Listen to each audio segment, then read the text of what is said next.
ठरलं तर मग या मालिकेच्या आजच्या भागामध्ये इथे सायलीने सगळ्यांसाठी पन्ह बनवलेलं असतं. ती म्हणते, हे घ्या, सगळ्यांसाठी थंडगार पन्ह बनवलेलं आहे. आज आपण पन्हाची पार्टी करूया. कल्पना म्हणते, पन्ह्याची पार्टी? सायली म्हणते, हो, आम्ही आश्रमामध्ये असताना वडापावची पार्टी, आम्ही इथे आंब्याची पार्टीसुद्धा करायचो आणि पन्ह्याची पार्टीसुद्धा. आणि जेव्हा आपल्याकडे काहीच नसेल ना, तेव्हा अगदी चहा पिऊनसुद्धा आम्ही पार्टीज करायचो. अर्जुन म्हणतो, पण खरंच बायको, मला पन्ह्याची खरंच खूप गरज होती. कारण आज दिवसभर इतकं ऊन लागलं होतं ना, त्यामुळे पन्ह दिलंस ना तर थोडंसं थंड वाटतंय. कल्पना म्हणते की उन्हाळा किती वाढलाय ना, दिवसभर बाहेर ऊनच असतं. अगं, आपल्या बागेमध्ये जरा नजर जरी टाकली ना, तरीसुद्धा सूर्य डोळ्यावरती चकाकतो. इतकं ऊन आहे बाहेर. तेव्हा इथे चैतन्य आलेला असतो. तो म्हणतो, मी स्टडीमध्ये बसलो होतो, पण मी पन्ह हे नाव ऐकलं, फाईल बंद केली आणि लगेचच इथे आलो. तेव्हा इथे अर्जुन म्हणतो, का रे, मागच्या जन्मी तू काय बोका होतास का? तुला सगळ्याचा वास येतो आणि म्हणून तू लगेच आलास? तेव्हा सायली म्हणते, हे बघा, तुम्ही चैतन्य भाऊजींना अजिबात बोका वगैरे म्हणू नका. या घरामध्ये चैतन्य भाऊजी आल्यानंतर जे काही बनतं ना, ते सगळं त्यांच्या आवडीचंच असतं. त्यामुळे त्यांना बोका म्हणायची गरज नाही आहे. जे काही आहे त्यांच्या आवडीचं आहे. कल्पना म्हणते, नाहीतर काय अर्जुन, चैतन्याला काही बोलायचं नाही. तो माझा गुणी मुलगा आहे आणि तू माझा आगाऊ मुलगा आहेस. त्यानंतर इथे महिपत म्हणत असतो की काय दीक्षित, काम तर केलंस तू. दीक्षित म्हणतो, व्हिडिओ बघितलात ना? महिपत म्हणतो, म्हणून तर फोन केलाय ना. थोबाड काय तुझं चिकनं आहे रे, पण इतका कारस्थानी असशील, इतका डेंजरस असशील असं आम्हाला वाटलं नव्हतं. तू जे काही केलेस ना, साक्षीला सुद्धा ते सुचलं नसतं.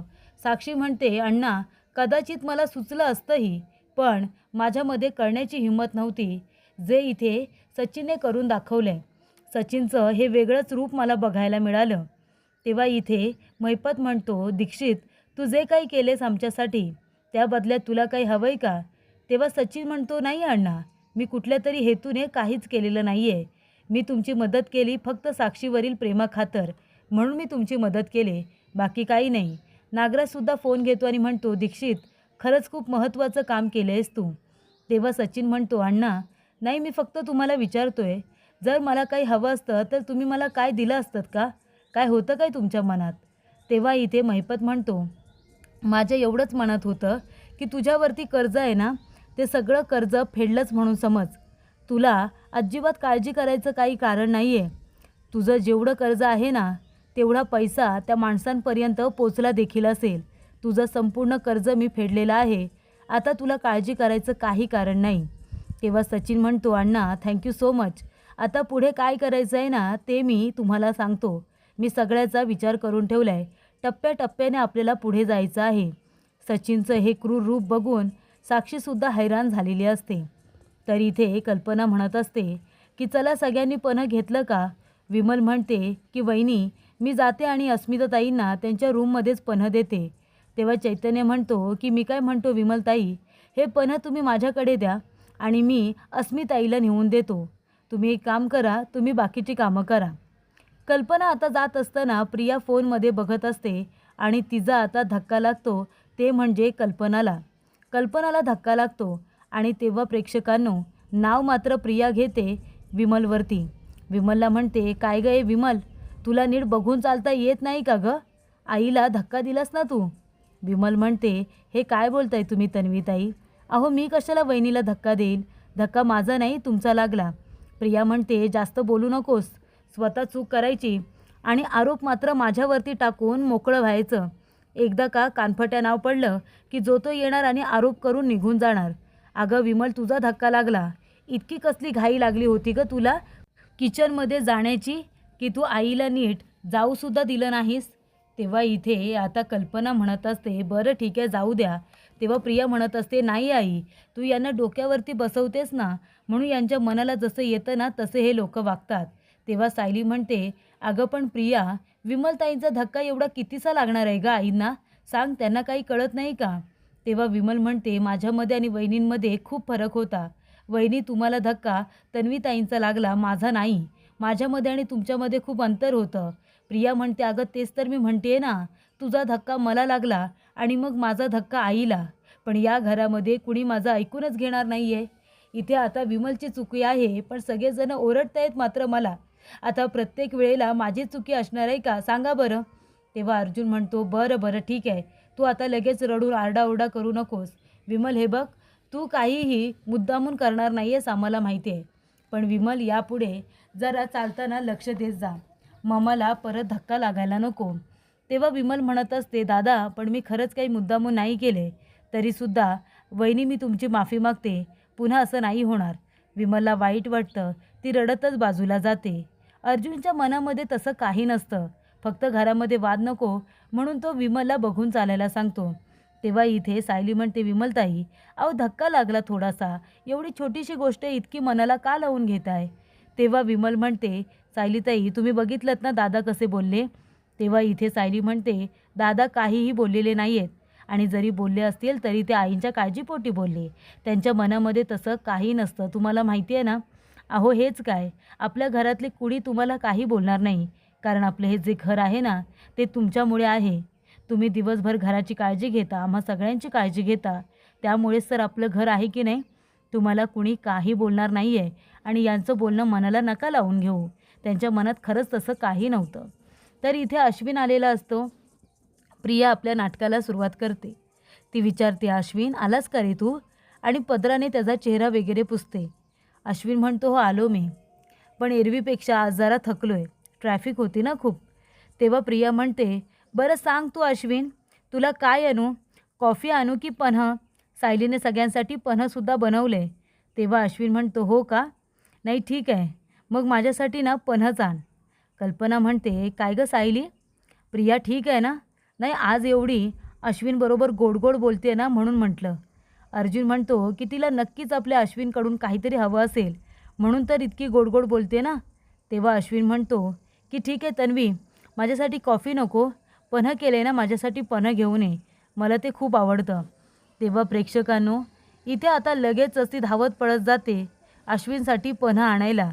तेव्हा इथे अश्विन म्हणतो, मामा बघतेस ना तन्वी किती सुधारते, ते कितीच काळजी घेते ती सगळ्यांची, तिच्यामध्ये किती पॉझिटिव्ह बदल झाला आहे. तेव्हा सायलीला ते ऐकवत नाही. सायली सरळ आपल्या रूममध्ये निघून जाते. तेव्हा प्रिया तिथे येते आणि म्हणते, अश्विन बघितलंस ना, सायलीला कदाचित तू माझं कौतुक केलेलं आवडलेलं नाही आहे. तेव्हा कल्पना म्हणते, असं काही नाही आहे, सायलीला सगळं काही आवडतं, फक्त तिला आता काही काम असेल म्हणून ती गेली असेल आतमध्ये. तेव्हा इथे अश्विन येतो आणि म्हणत असतो, नक्की काय झालं असेल वहिनीला? तर इथे अर्जुन म्हणत असतो, सायली तू अशी अचानकपणे वरती निघून का आलीस? प्रियाला संशय येईल ना. आणि अश्विनचं काय? अश्विनला सुद्धा संशय येईल की असं का वागलीस तू? तेव्हा सायली म्हणते, तुम्ही गप्प बसाओ, तुम्ही मला का बोलताय? जाऊन त्या प्रियाला बोला ना. हे काय, ही फाईल इथे कुणी ठेवले? आणि हे काय सगळीकडे निस्ता पसारा पसारा? कपाटातून साडी काढते, स्वतःच मात्र चिडचिड करत असते आणि पसारा काढून ठेवत असते. पण ती आता संपूर्ण राग अर्जुनवरती काढते. अर्जुन म्हणतो, बायको तू मला सांग, प्रियाचं हे वागणं आपल्याला नवीन आहे का? सांग ना. तिचा खोटाडेपणा अश्विनच्या समोर यावा म्हणूनच आपण हे सगळं करतोय की नाही? तेव्हा प्रिया इथे जे काही वागते ते मला अजिबात आवडत नाही आहे. अहो अश्विन भाऊजींवरती खोटं खोटं प्रेमाचं नाटक करते. एका मुलाजवळ आता प्रेमाचं नाटक करते कारण तिला अधिराजचा पैसा हवा आहे म्हणून ती स्वतःचं लग्न झालं हे सुद्धा विसरले आणि आता ती इथे अश्विन भाऊजींजवळ किती गोड गोड बोलते. मला अश्विन भाऊजींचं खूपच जास्त वाईट वाटतं आहे. तेव्हा प्रेक्षकांनो सायली आता अर्जुनवरती चिडलेली असते. ती म्हणते, तुम्हाला प्रत्येक वेळेला मस्करीच सुचते. तेव्हा इथे अर्जुन आता तिच्या मागे मागे येतो. सायली किचनमध्ये गेलेली असते. ती म्हणते, माझ्या मागे मागे येऊ नका. तेव्हा कल्पना हळूच विमलला म्हणते की आता अर्जुनचं काही खरं नाही आहे, या दोघांचं नक्कीच काहीतरी भांडण झालं असेल. तेव्हा अर्जुन लगेचच काचेचे ग्लास उचलतो आणि बेसिंगमध्ये नेऊन ठेवतो कारण त्याला पण किचनमध्ये जायचं असतं. तेव्हा अश्विन इथे आता पन्ह पित असतो. त्याच्या हातातून लगेचच तो ग्लास खेचून घेतो आणि जाऊन आता ठेवतो ते सुद्धा लगेच बेसिंगमध्ये. तेव्हा इथे प्रिया म्हणत असते, काय पण यांचं दोघांचं सतत भांडत असतात आणि या लोकांना तो रोमॅन्स वाटतो, हा कसला यांचा रोमॅन्स आहे? तेव्हा इथे सायली आता जोरजोरात सगळ्या वस्तू उचलत असते. सगळा राग आता किचनमधल्या वस्तूंवरती निघत असतो. तेव्हा इथे सगळेजण आपापल्या खोलीमध्ये निघून जातात. अर्जुन म्हणत असतो, बायको तू जरा शांत होतीस का? अगं प्रियाचा राग तू सगळ्या वस्तूंवरती का काढतेस? प्रिया चुकीची वागते मला दिसतंय ना, पण तिचा हा खोटाडेपणा अश्विनच्या समोर यावा यासाठी आपण आधिराचा हा प्लॅन तयार केला आहे, तुला माहिती आहे ना. तेव्हा सायली म्हणते मला कळतंय हो सगळं, फक्त मला वळत नाही आहे. प्रिया ज्या पद्धतीने आधिराच्या मागे पुढे करत होती आणि आता लगेच अश्विन भाऊजी आल्यानंतर लगेच नाटक करायला लागली ना, ते मला बघवत नाही आहे.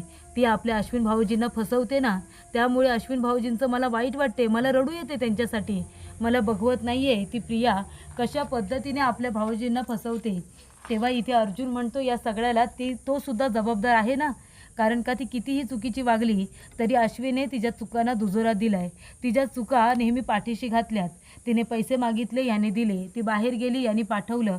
प्रत्येक वेळेला त्याने तिच्यावरती फक्त आणि फक्त आंधळा विश्वास ठेवला आहे. मग या सगळ्याला तो सुद्धा जबाबदार आहे ना, मग त्याला त्याच्या गुन्ह्याची शिक्षा मिळणार तर आहेच ना. त्यामुळे तू वाईट वाटून घेऊ नको. आता इथे मी जे काही सांगतो ते शांतपणे ऐक. तर तुला महत्त्वाची गोष्ट सांगायची आहे आणि ती म्हणजे अशी की अस्मिताई आता सचिनवरती संशय घ्यायला लागले. तिला कळायला लागले की सचिन तिच्याबरोबर चुकीचं वागतोय आणि तिने सगळं काही चैतन्याला सांगितलंय. चैतन्याने मला सगळं सांगितलं त्यांच्यामध्ये काय बोलणं चाललंय.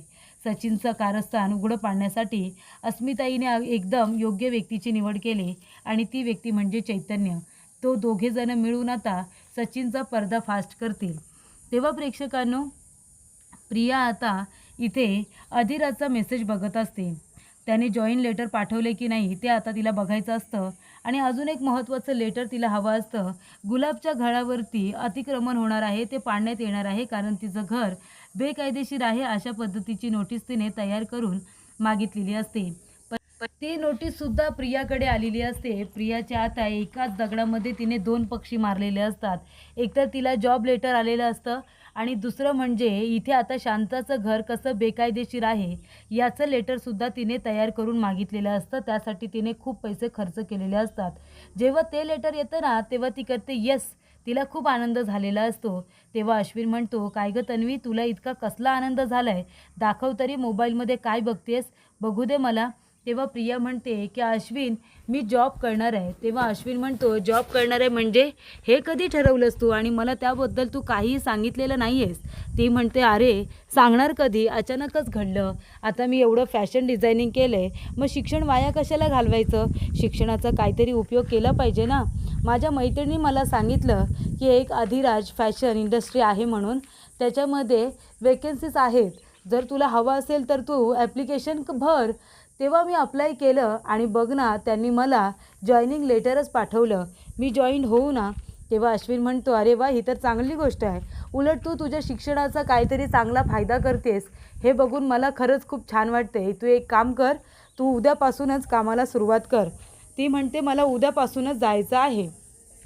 प्रियाने सांगितल्याप्रमाणे शांताच्या घराला इथे बेकायदेशीरची नोटीस लावलेली असते आणि तो माणूस आता कांगावा करतो की या सगळेजण इकडे या, बघा बघा शांता मावशीच्या घराला इथे नोटीस लागलेली आहे. शांता मावशीचं घर 2 दिवसात पाडलं जाणार आहे. बेकायदेशीर घर असल्यामुळे इथे आता तिचं घर तोडलं जाणार आहे. तेव्हा एका बाईला लक्ष ठेवायला सांगितलेलं असतं. ती बाई त्या नोटीसचा फोटो काढते आणि तो आता वकील म्हणजे अर्जुनला पाठवते.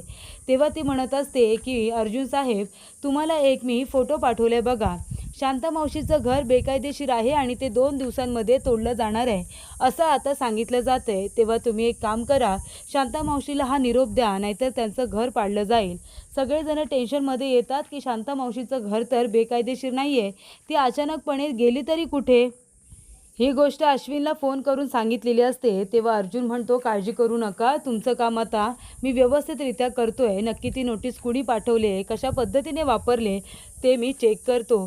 त्यानंतर इथे सायली अर्जुन आता बसलेले असतात. तेव्हा तिथे प्रतिमा येते. प्रतिमा म्हणत असते येऊ का. तिला बघून सगळ्यांना फार आनंद होतो. प्रतिमाने येताना शिरा आणलेला असतो म्हणजे प्रसाद आणलेला असतो. ती म्हणते की मी मंदिरामध्ये गेले होते, म्हणजे मी देवाला नवस केला होता, अर्जुन सायली सुखरूप परत आले तर मी इथे येऊन सगळ्यांना प्रसाद देईन म्हणून. तर मी नैवेद्यासाठी तयार केलेला प्रसाद तिथे देवाला दाखवायला घेऊन गेले होते, तोच प्रसाद मी तुमच्यासाठी आणला आहे. अश्विन म्हणतो की प्रतिमा आत्या, तू शिरा आणलेस का, अगं दारापर्यंत घमघमाट सुटला आहे. तेव्हा प्रतिमा म्हणते हो ना, तुला आवडतो म्हणूनच आणलं आहे. तेव्हा प्रिया म्हणते आई तू आलीस, कशी आहेस तू, बरी आहेस ना. अशी ती आता खोटी खोटी विचारपूस करत असते. तेव्हा प्रिया म्हणते, मला तुम्हाला सगळ्यांना आनंदाची बातमी सांगायची आहे. माझं आता शिक्षण पूर्ण झालं आहे, म्हणून मी आता जॉब करणार आहे. फॅशन डिझायनिंग केली आहे, मग त्याचा शिक्षणाचा काहीतरी उपयोग करायला नको का? म्हणून मी आता एका ठिकाणी जॉईन झालेली आहे. एक कंपनी आहे अधिरा फॅशन इंडस्ट्री, त्याच्यामध्ये मी जॉईन होते. तेव्हा अश्विन म्हणतो की अधिरा नाही तन्वी, अधिराज फॅशन इंडस्ट्री असं म्हणतो.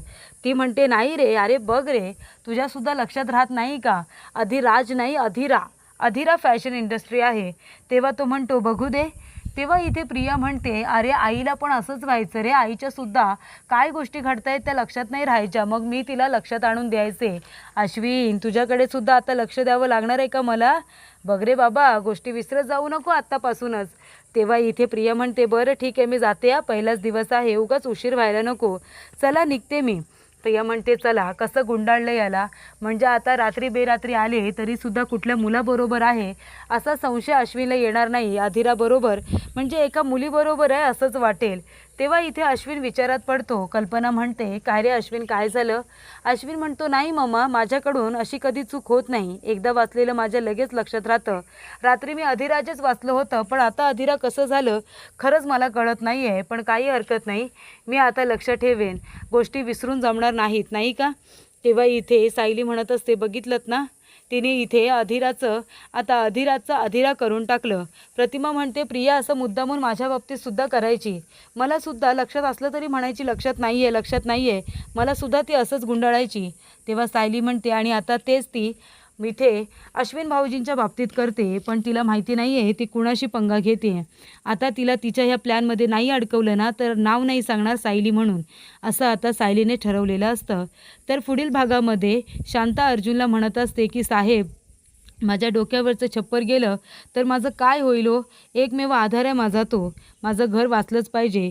अर्जुन म्हणतो, तुम्ही काळजी करू नका, तुमचं घर नक्की वाचेल, मी आहे ना, तुमचं घर कुठेही जाणार नाही. ती म्हणते, नाही, मी माझ्या घरी जाते आणि कागदपत्र घेऊनच परत येते. तर इथे प्रिया आता अधिराज बरोबर असते. अधिराज तिचा हात पकडतो, हाताला किस करतो. त्यानंतर प्रिया त्याला भेटून वगैरे तिथून बाहेर पडते. तर अधिराजने कॅमेऱ्यामध्ये हे सगळं रेकॉर्ड करून ठेवलेलं असतं. तर इथे आता अर्जुन आणि बाकीचे सगळेजण आलेले असतात, पोलीससुद्धा असतात. अर्जुनच्या गाडीची डिक्की उघडल्यानंतर त्याच्यामध्ये शांता असते आणि शांताचे हात मागे बांधलेले असतात आणि तिचा खून करण्यात आलेला असतो. आणि त्या खुनाचा आरोप इथे आता अर्जुनवरती आलेला असतो की हे जे काही घडलंय ते सगळं अर्जुनमुळे घडलेलं आहे असा त्याच्यावरती आरोप करण्यात आलेला असतो.